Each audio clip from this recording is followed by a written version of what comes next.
আসসালামু আলাইকুম প্রিয় হ্যাপি ফ্যামিলির আপনজনেরা, আমরা নিয়ে এসেছি আজকে অন্যরকম একটি ব্লগ নিয়ে। ব্লগটি হতে যাচ্ছে কাঁঠাল দিয়ে পিঠা বানানোর এক সুন্দর রেসিপি, যা আপনারা দেখলে আপনাদের কাছে অনেক ভালো লাগবে। তাই আপনারা দেখতে থাকুন কিভাবে গ্রামীণ পরিবেশে মাটির চুলায় কাঁঠালের পিঠা বানানো যায়। আপনারা দেখতে থাকুন।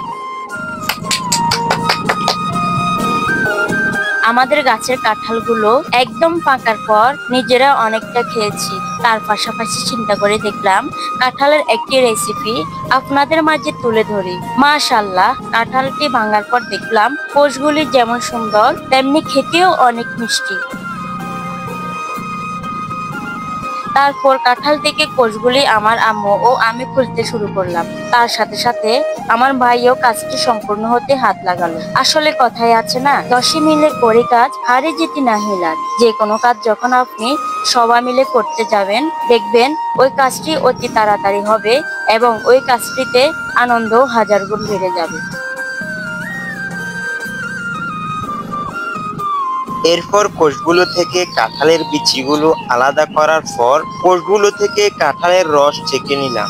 রেসিপিটি সুস্বাদু হওয়ার জন্য কাঁঠালের রসে কিছু নারিকেল, কয়েক চামচ চিনি, একটু লবণ এবং ডিম দিলাম, যাতে রেসিপিটি সফট এবং ইয়ামি হয়। সব শেষে ময়দা দিয়ে রেসিপিটি মিক্স করে নিলাম। আলহামদুলিল্লাহ, কাঁঠালের পিঠার জন্য রেসিপিটি মোটামুটি কমপ্লিট। তারপর আমার বড় ভাই নিজ হাতে চুলায় আগুন ধরিয়ে দিল। আসলে সবাই মিলে যে কোনো কাজ করতে অনেকটাই ভালো লাগে।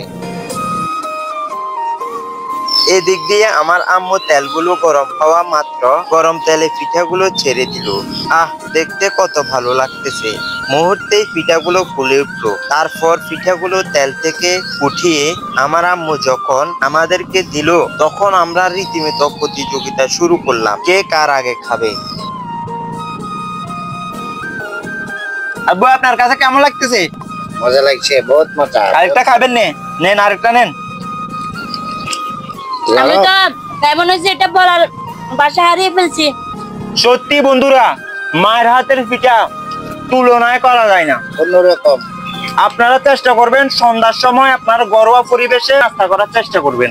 বাইরে বেশিরভাগ হচ্ছে কি ভেজাল খাবার, বুঝছেন, ওগুলাতে পেট খারাপ হয়। প্রিয় ভালোবাসার বন্ধুরা, আজকের ব্লগটি কেমন লেগেছে ভালোবেসে অবশ্যই জানাবেন এবং একটি শেয়ার করে আপনার কাছের বন্ধুকে দেখার সুযোগ করে দিবেন। তার সাথে সাথে ফলো দিয়ে আমাদের পাশে থাকবেন। ধন্যবাদ সবাইকে।